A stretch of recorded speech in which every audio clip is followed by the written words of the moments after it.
Praise the lord. కీర్తన 43 అధ్యాయము 1 వచనము. దేవా, నాకు న్యాయం తీర్చుము, భక్తి లేని జనములతో నా పక్షమును వాద్యమాడును. కపటము కలిగి దౌర్జన్యము చేయి వారి చేతిలో నుండి నీవు నన్ను విడిపించుము.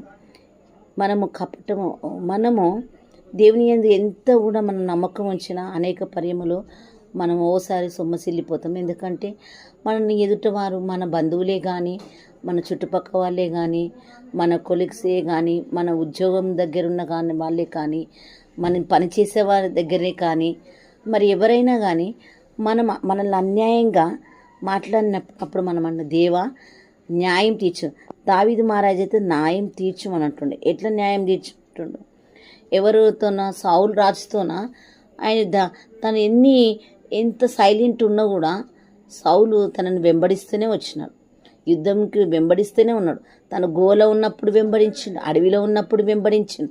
అట్లా మనల్ని శత్రువు కూడా మనల్ని వెంబడిస్తూనే ఉంటుంది, మనల్ని వెంబడిస్తూనే ఉంటారు. మన బంధువులు వెంబడిస్తారు, మన శత్రువులు. మన చిన్న మాట మనం అనరాని మాట అనకున్నా మీరు అన్నారు అని మనల్ని పుట్టించే వాళ్ళు కూడా చాలామందే ఉంటారు. మనము చేయనిది చేసినారని పుట్టించే వాళ్ళు, కల్పితం చేసే వాళ్ళు కూడా ఉంటారు. మన హృదయం ఎంతో నొచ్చుకుంటుంది. కానీ దేవుడు అలాంటి పరిస్థితుల్లో కూడా మనల్ని తప్పించేవాడిగా ఉన్నాడు. నా పక్షంన వాద్యమాడు, నీ పక్షంన నా పక్షంన దేవుడు వాద్యమాడు. మనం మనుషులతో కొట్లాడడానికి మనకు చేత కాదు. దేవుని బిడ్డలు నిజంగా కొట్లాడలేరండి చాలామంది అయితే. కానీ చాలా మట్టుకు కొట్లాడే వాళ్ళు లోకంతో మనం పోట్లాడలేం, మనం వాళ్ళతో వాదించలేం.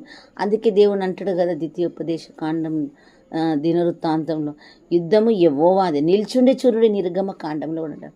మీరు నిల్చుండి చూడు, యుద్ధం యెహోవానే జరిగించును. మనం కాలు నిల్చుండి చూస్తే మనతో వాదించే వాళ్ళతో మనం వాదించకూడదు. మనల్ని దుఃఖపెట్టే వారితో మనం ఏం చేయకూడదు. కేవలం మనం ప్రార్థన చేయాలి, వారి గురించి ప్రార్థన చేయాలి.